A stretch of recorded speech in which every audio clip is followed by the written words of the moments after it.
As the sun sets and the days grow shorter, there's an eerie stillness to the end of summer. The long, lazy evenings start to feel too quiet, and the shadows stretch longer. It's a time when vacations end, kids return to school, and the world seems to pause before autumn arrives. But for some, the end of summer is more than just a seasonal shift. It's the setting for nightmares that linger long after the leaves fall. Tonight, I'll share 3 disturbing true horror stories, all unfolding during those final days of warmth. These aren't campfire stories or urban legends, but real accounts from people who endured unimaginable terror. Based on eyewitness reports, police records, and interviews, these stories remind us that reality can be far scarier than fiction. Our first story takes us to a small coastal town in Maine in late August 2012. Emily Harper, a 28-year-old teacher from Boston, was finishing her summer break with a solo camping trip along the rugged shoreline. She loved the ocean's peaceful rhythm, a contrast to her hectic school year. This time, she ventured north to Whispering Pines Beach, a secluded spot known for its pristine sands, hidden coves, and unsettling history. Despite reports of hikers disappearing and fishermen being pulled under, Emily dismissed these stories as exaggerated tales. She sought solitude to recharge before classes resumed. She arrived just as the sun was setting on August 25th, painting the sky in hues of orange and purple that reflected off the calm sea. The beach was utterly empty, save for a few seagulls circling overhead, their cries piercing the air.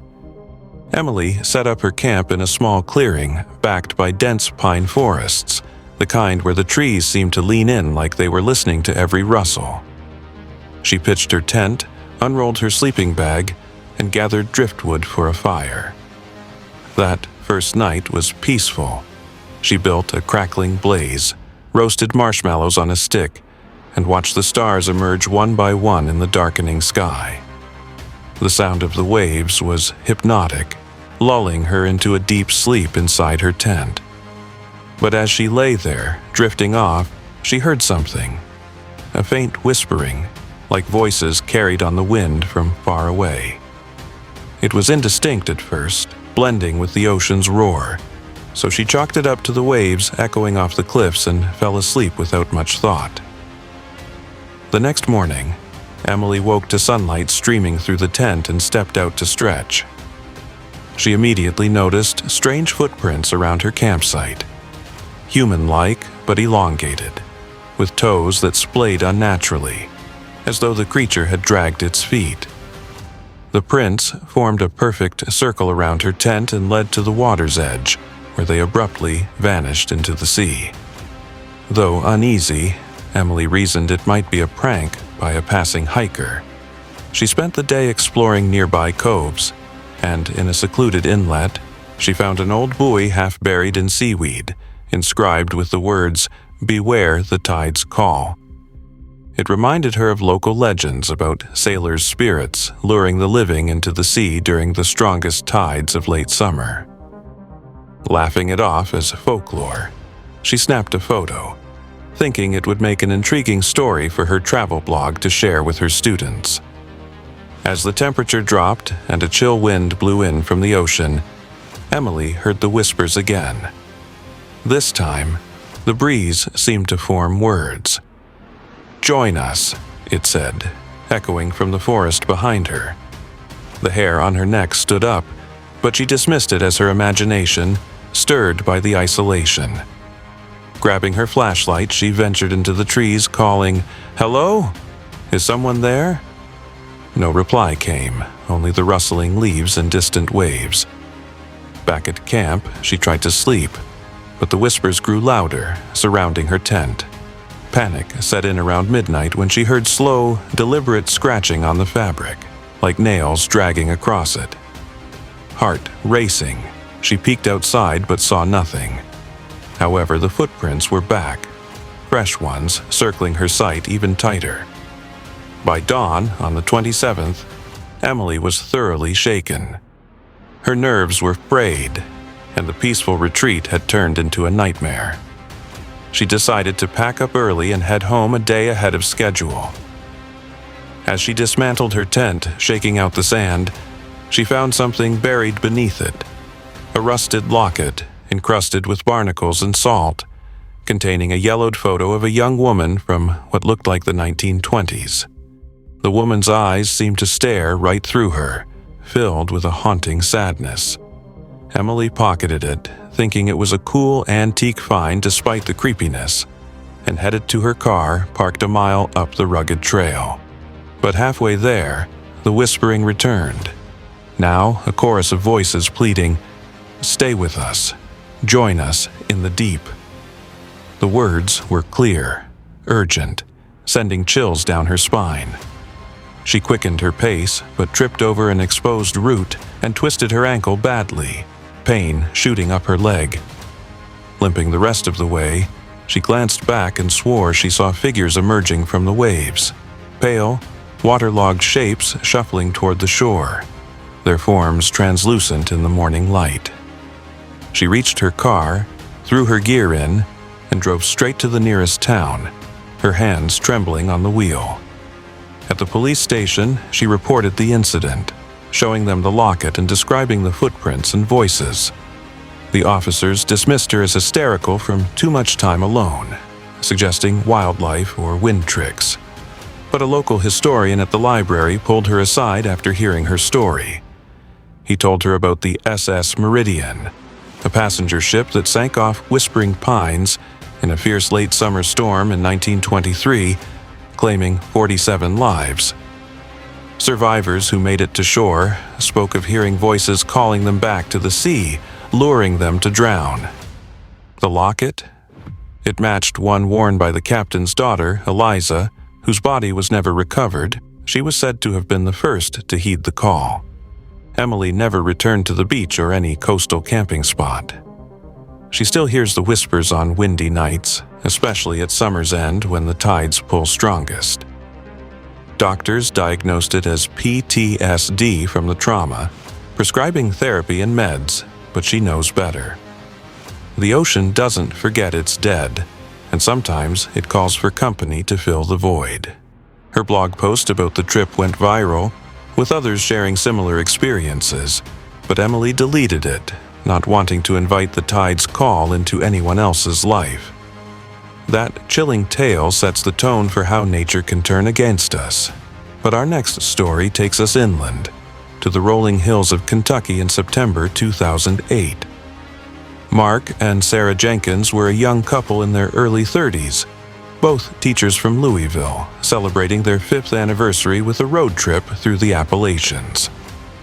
They planned to end their summer with a hike in the Daniel Boone National Forest, a vast wilderness known for its breathtaking beauty, dense foliage, and deep isolation. On September 1st, Labor Day, they parked at a remote trailhead after a scenic drive, excited for the adventure. The trail was a 10-mile loop that promised stunning views of valleys, ancient trees, and a hidden waterfall at the midpoint. The day started perfectly, with crisp air and the first signs of fall. Leaves turned yellow and red, and the sun filtered through the trees in golden beams.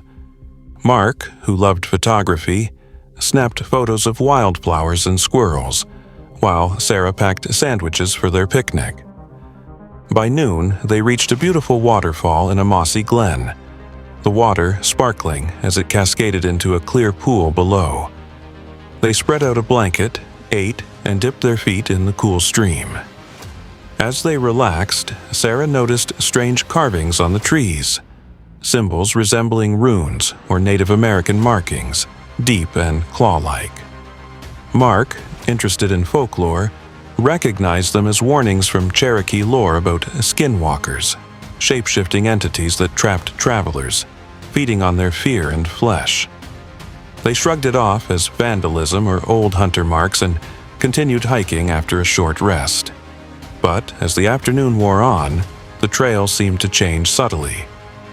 Familiar markers, like painted blazes on trees, vanished, and the path narrowed, overgrown with vines that hadn't been there earlier. By 4 p.m., they realized they were lost. The map didn't match the terrain, and their GPS device showed no signal in the deep valley. Panic rose as the sun dipped lower, casting long, ominous shadows that danced like fingers across the ground.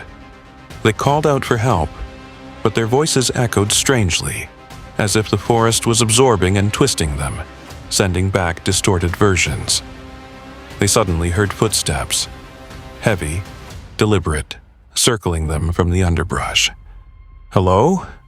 Is anyone there?" Mark shouted, his voice steady but filled with fear.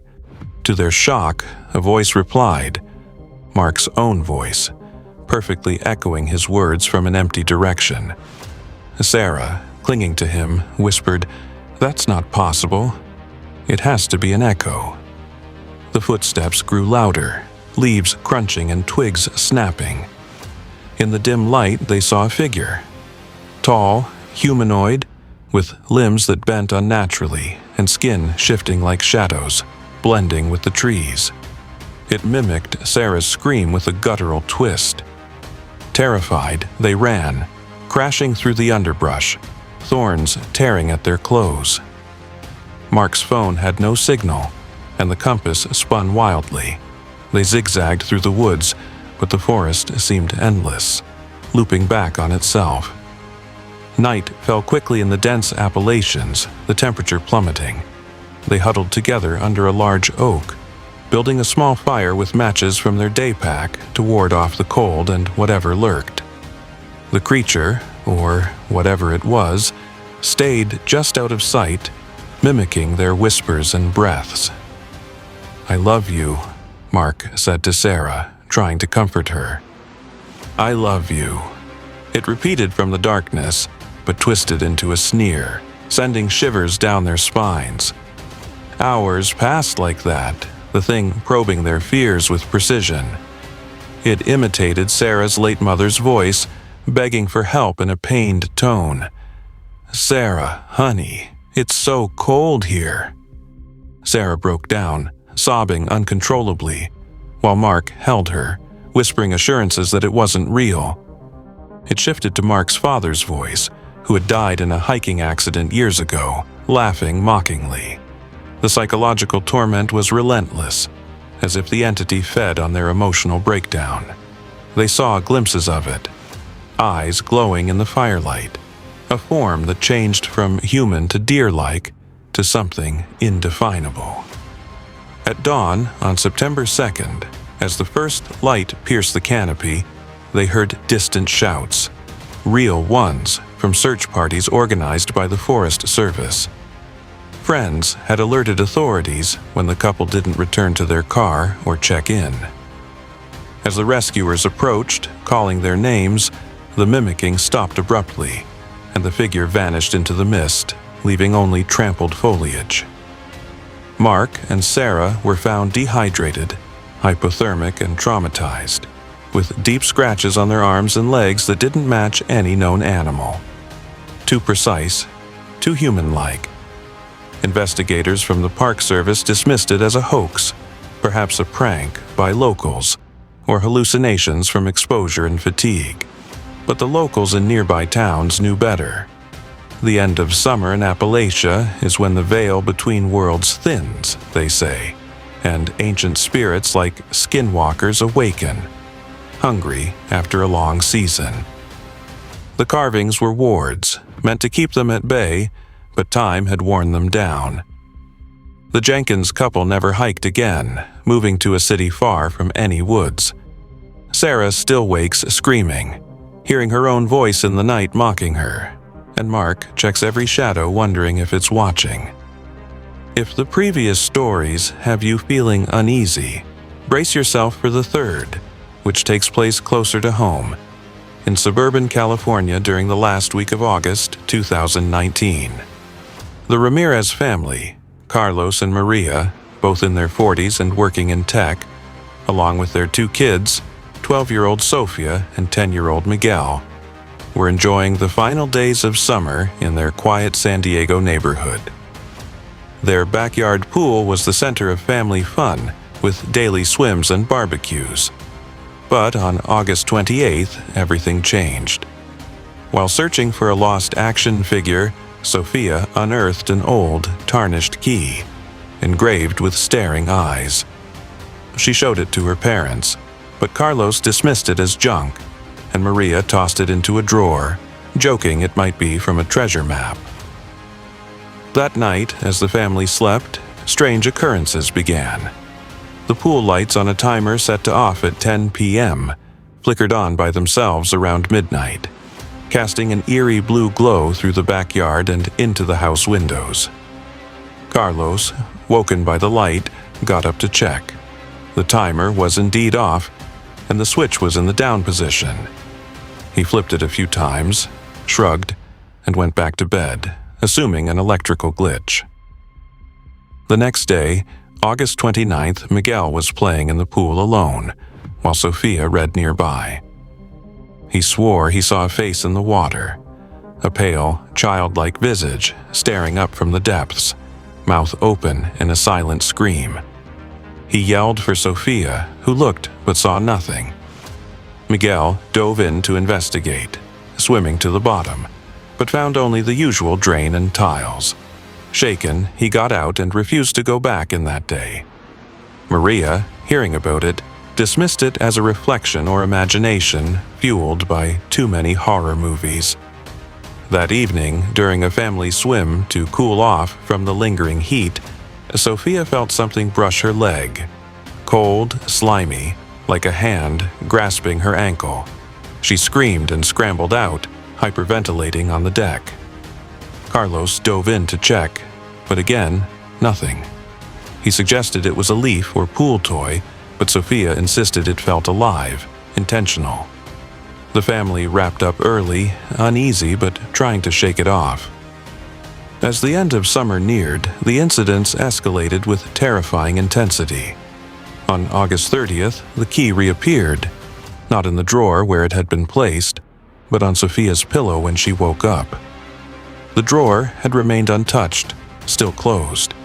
The kids were now terrified, and Maria began to feel that something was terribly wrong. That night, an eerie whispering emerged from the pool filter system, calling their names. Sophia, Miguel, come play. The voices, faint but distinct, sounded like a child's voice, distorted through water. The kids refused to sleep in their rooms, opting to bunk with their parents instead. Still skeptical but growing concerned, Carlos set up a security camera to monitor the backyard, connecting it to his phone. What the camera captured that night froze them in fear. At 2:17 a.m., the pool's surface rippled with no wind or movement. Bubbles rose from the drain, and a small, shadowy figure slowly climbed out, its movements jerky and unnatural, like a puppet on strings. The figure appeared to be a child, about Miguel's size, but its bloated, pale skin was unsettling. It turned toward the camera, its face obscured, but its eyes reflected the pool light as black voids. The figure approached the sliding glass door, leaving wet handprints before diving back into the water without a splash. The next morning, the family watched the footage in horror.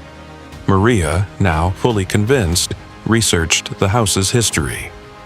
Built in the 1950s, the house had a dark past. In late summer 1962, a 9-year-old boy named Timothy had drowned in the pool during a neighborhood Labor Day party. He had been playing hide-and-seek, dove in, and got his foot caught in the old drainage system. By the time anyone noticed, it was too late.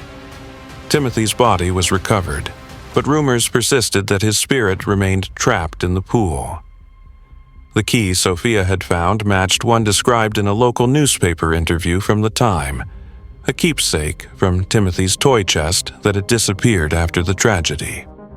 On August 31st, the last day of summer break, the family called a local priest recommended by their church. As he performed a blessing by the pool, sprinkling holy water and reciting prayers, the water churned violently, foaming like a storm. A scream echoed from the depths, a child's wail of anguish. Bubbles rose furiously, and something metallic shot out, landing at the priest's feet, the key again, gleaming as if new. The activity stopped after that, the pool calming instantly. The priest advised them to bury the key off property and pray regularly. The Ramirezes sold the house within months, moving to a condo without a pool. Sophia still has nightmares of being pulled underwater, feeling icy hands on her skin, and Miguel won't go near any body of water, even baths sometimes. The new owners reported no issues, but perhaps the spirit only awakens at summer's end, seeking playmates in its eternal loneliness.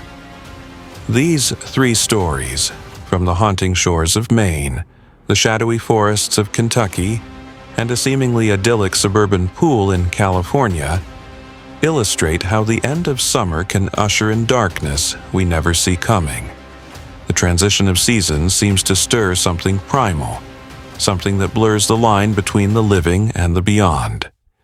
If you've experienced something similar or have your own true horror story to share, drop it in the comments below. I read every one, and who knows, it might feature in a future video. Don't forget to like this video if it gave you chills, subscribe for more true tales of terror, and hit that notification bell so you never miss an upload. Stay safe out there, folks, and as the days shorten, keep an eye on the shadows. They might be watching back. Good night and sweet dreams, if you can.